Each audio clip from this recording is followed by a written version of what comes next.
before looking at the World at War rules for Nazi flying saucers, I'll first give a brief historical summary. The German flying disc, or Fliegenplat, was the brainchild of Dr. Arthur Teichmann, who was born in Dusseldorf in the late 19th century. His middle-class upbringing fostered his piercing intellect, but he was described by his teachers as a dreamer who will never amount to anything. Teichmann attended the University of Munchausen, then obtained a double doctorate in physics and electrical engineering at the Kaiser Wilhelm Institute shortly before the outbreak of World War I, at which time he joined the newly formed Imperial Aeronautics Design Group. Teichmann stood aside from the heated controversy between supporters of the airship and supporters of airplanes. This was not because he was adverse to controversy, but rather because he was convinced that he had conceived of a third approach to aeronautics, which was greatly superior to the conventional ideas. Teichmann's saucer idea was inspired by his athletic competition in discus throwing and his subsequent study of both the ancient Greek origins of the sport and the aerodynamics of disc trajectories. Teichmann was convinced not only that a disc was the most efficient shape for movement in the Earth's atmosphere, but also that a suitably powered saucer could lead mankind into space, ushering in a new era of world peace and intellectual advancement. Throughout the 1920s and early 1930s, Teichmann worked tirelessly in a small laboratory on the outskirts of Berlin. Small prototypes can be seen in the bottom left of this picture, taken around 1930. From time to time, Teichmann would amuse himself by bringing small remote-controlled disc prototypes to skeet shooting events, frustrating even the most skilled marksmen by subtly maneuvering the discs during their flight. With the advent of the Third Reich, the military aspects of Teichmann's work took priority, and by 1937 his group had designed what later became known as the Round Fighter, or Ruhmkämpfer. Commonly, this was abbreviated to RK, with each version bearing a number. The early miniature prototypes of the flying disc underwent extensive testing in the 1930s, with varying degrees of success. In this rare, recently discovered film, shot with a stop-motion camera to facilitate analysis, a test of an RK-14 was recorded. This footage was part of the famous advanced weapons presentation made to Hitler in 1937, and his enthusiasm for the flying disc and its military potential knew no bounds.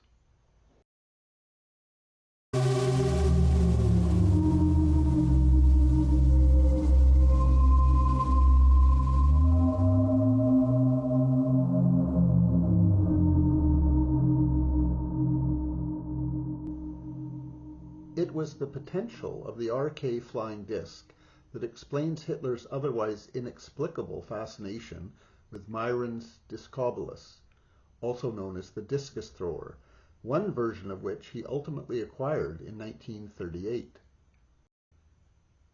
Hitler's Discobolus was put on display at the Glyptothek Museum in Munich, and on July 9, 1938, Hitler took advantage of the opportunity to try to elevate his listeners to his level of artistic appreciation and expertise.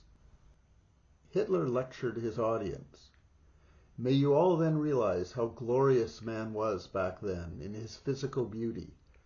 We can speak of progress only if we have attained like perfection, or if we manage to surpass it.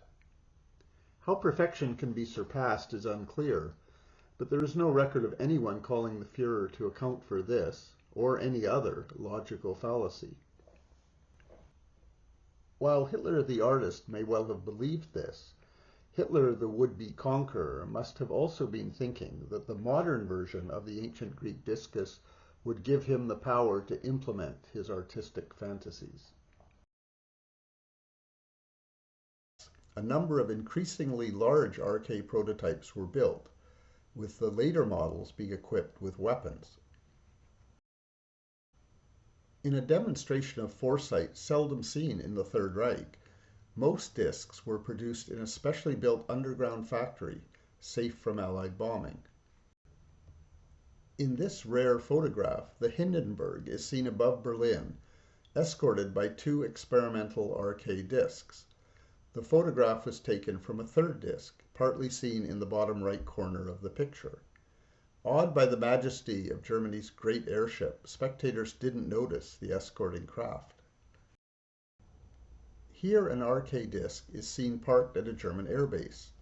The full integration of flying discs into the Luftwaffe order of battle was never completed, fortunately for the Allies. When war came, it took some time for the flying discs to become operational.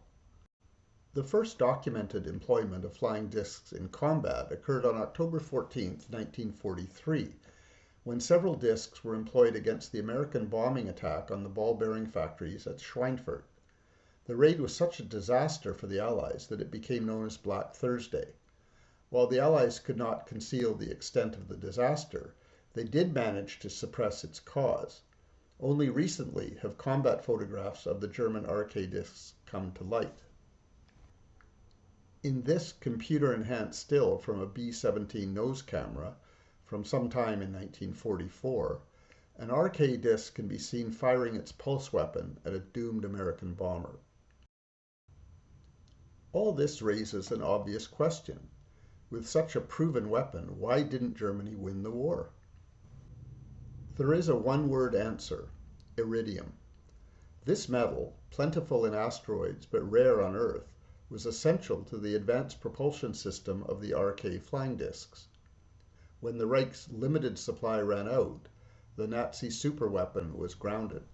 The Germans were aware of this problem and before the war organized a number of expeditions to impact sites to gather iridium.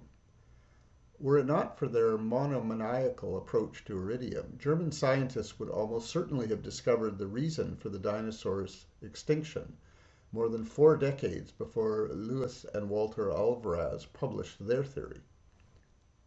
The Germans knew that the best source of iridium was in the Soviet Union, as they had used RK discs to survey the impact crater southwest of Astrakhan in the late 1930s. Taking control of this iridium was in fact one of, if not the, main justification for the German attack on Russia in 1941, and the primary goal of Germany's 1942 offensive into the Caucasus was not oil, but rather the iridium that would have allowed the mass production of RK flying discs. Had the German offensive succeeded, the Nazis would almost certainly have won the war. With the release of previously classified documents and the discovery of photographic evidence, the reality of Nazi flying saucers is now an established fact. Given these historical developments, shouldn't GMT's World War II grand strategy game A World at War provide for this possibility? The answer has to be yes, and here are the rule revisions that allow for German flying saucers in a world at war. Flying saucers are an atomic research project that may create up to 4 flying saucers. They are a high-tech project. Flying saucer research roles are modified by both air and atomic general research breakthroughs and by jet and rocket results. Results are implemented in the same manner as for jets. These features of flying saucer research are summarized in the flying saucer research table. Iridium supplies, of course, are crucial to flying saucer production. Iridium may come from 3 sources: German pre-war stockpiles, which are enough for 1 flying saucer. Uranium plants and plutonium reactors may be converted to iridium purification. Iridium may be obtained if the Germans capture Astrakhan and are able to trace supply to it. In the unlikely event that the Axis have surplus iridium, this doesn't give Germany additional flying saucers. 1 flying saucer may base at each airbase without counting against the basing limit. The operational range of flying saucers is between 2 and 5 hexes, depending on the flying saucer research result.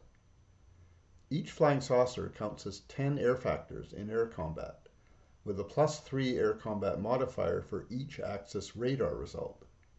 Flying saucers are immune to enemy air units. Flying saucers may be used to support offensive attacks. The defending ground units incur a -1 defense multiplier for each flying saucer. When used for defense, the defending units gain a +1 defense multiplier for each flying saucer. Here is an image from a test game. Will you see German flying saucers in your next game? If you want more videos like this one, click that subscribe button.